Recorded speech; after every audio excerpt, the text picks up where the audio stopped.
Je vais donner la parole à Laure Cotin pour une convention qui passe assez régulièrement parce que je crois qu'on en était au 28e avenant.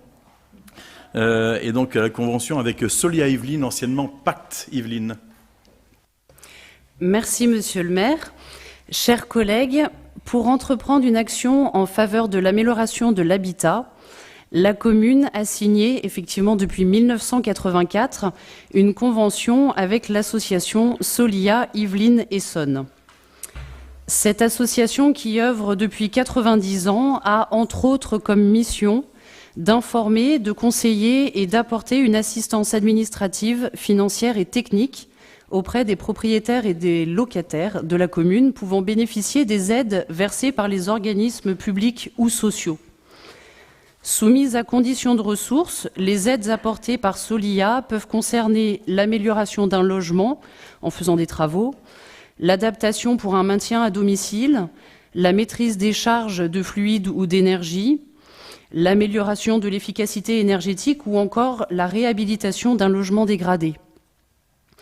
Solia accompagne les particuliers dans toutes les étapes d'un projet jusqu'à la réalisation, notamment le montage financier en sollicitant tous les dispositifs existants auprès d'organismes comme l'Agence nationale de l'habitat, les caisses de retraite, la CAF, le département ou les communes. La commune peut donc être amenée à verser une subvention à un viroflésien qui aura instruit un dossier auprès de Solia. Cette subvention représente un pourcentage sur le montant global des travaux, pourcentage qui est fixé par Solia. La commune rémunère aussi Solia sur la gestion administrative des dossiers traités selon un système forfaitaire. Pour information, ces dernières années, on a eu entre 3 et 5 dossiers par an sur la commune. Il convient donc de renouveler cette convention sur une période d'1 an, du 1er janvier 2021 au 31 décembre 2021, et d'autoriser Monsieur le maire à signer cette convention. Merci. L'association accompagne effectivement. En fait, concrètement, nous avons connaissance du dossier une fois que nous avons la demande de subvention. Un viroflésien sollicite directement Solia, et Solia va accompagner ce viroflésien vraiment sur toutes les étapes du projet. Concrètement, on va avoir la demande de subvention avec le détail de participation, que ce soit l'Agence nationale de l'habitat, que ce soit un département, que ce soit tous les organismes qui ont été sollicités. Et nous intervenons en dernière intention. Nous avons un bilan qui est fait des dossiers qui ont été menés à terme et des dossiers qui ont été stoppés. Maintenant, nous n'avons pas forcément le retour de la raison, en fait, des dossiers stoppés. Voilà, on sait simplement. Donc là, cette année, on a 3 dossiers. Et 3 dossiers, un pour des travaux de réaménagement d'une salle de bain. Nous avons un dossier simplement pour une étude de diagnostic d'un logement et un autre dossier typiquement pour une isolation. Donc voilà. Et nous, on arrive vraiment en dernière intention. On n'a pas connaissance du dossier avant que la demande de subvention nous soit faite. Et parfois, le taux de subvention peut être extrêmement important. Le dossier sur la salle de bain, je crois qu'il y avait un reste à charge de l'ordre de 10% du coût des travaux, ce qui est tout à fait considérable. Par contre, ça montre aussi la complexité de l'administration française. On a toutes les lignes de subventions, région, ANA, ADEME, je sais pas où, enfin, il y a au moins 4 ou 5 lignes de subventions, dont la ville de Viroflay. Et puis après, il y a le reste à charge. Donc ça montre bien que chacun a son dispositif et contribue à financer. Je pense que c'est un peu, il y a certainement des simplifications à trouver là-dedans, en tout cas. Madame Egal. Oui, cette convention, elle est signée chaque année et son contenu et ses objectifs sont inchangés depuis de nombreuses années. Alors qu'il y a urgence à supprimer les passoires thermiques, à remplacer les chaudières au fioul et à améliorer donc le confort sanitaire des logements, la convention reste limitée à 10 dossiers.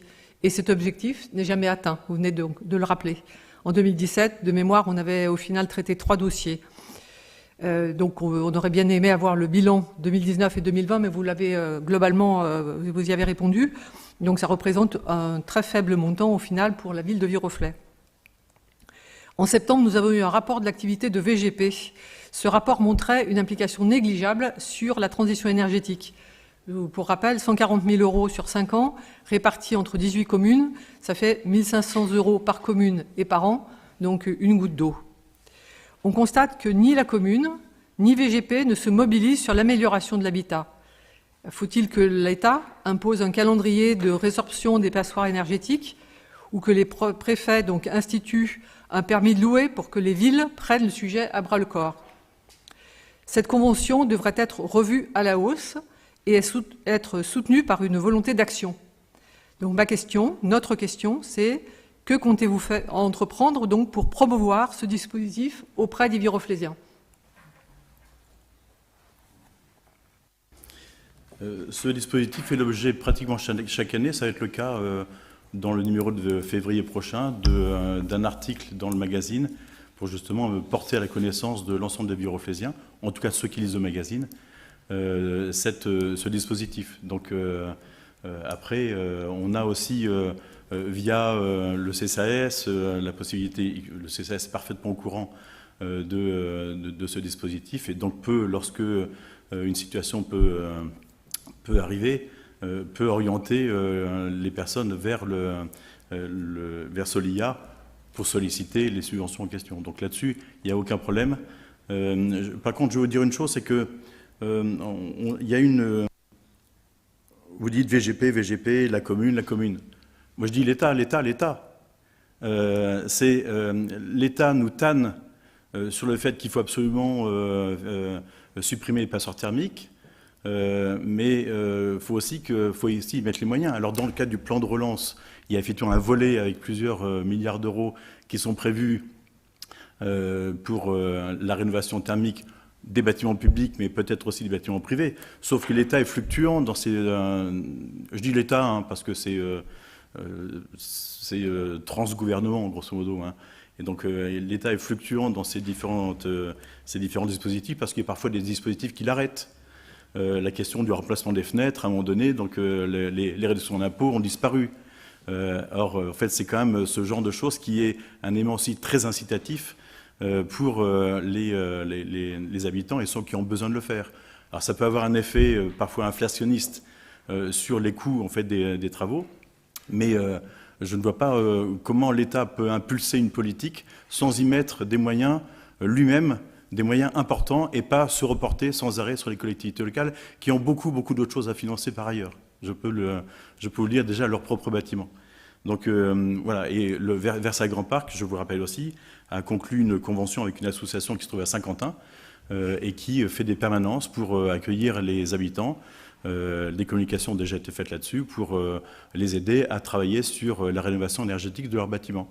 Et nous avons reconduit cette convention cette année avec cette association. J'ai plus le nom, pas l'APEC, et ça ressemble à un truc comme ça. L'ALEC Sky, l'AESKI, Saint-Quentin. Donc voilà, donc c'est on oriente vers les personnes qui peuvent le faire, mais je le redis, c'est aussi à l'État de travailler là-dessus. Et donc on ne peut pas tout nous demander non plus. Merci. Madame Egal. Compléter quand je considère que les communes sont les mieux placées pour connaître l'état du parc immobilier de leur commune et les besoins des habitants. Donc, de mon point de vue, il s'agirait de faire vraiment une action proactive auprès des propriétaires d'appartements, de logements qui sont avec des passoires énergétiques ou qui ont des travaux à faire. Et je ne sens pas, au niveau de la commune, une volonté d'être proactif à leur égard. Donc, pour cette raison, nous nous abstiendrons. D'accord. Très bien, donc nous passons au vote. Y a-t-il des oppositions, des abstentions? J'ai cru comprendre, il y en a 3 abstentions. Cette délibération est donc adoptée.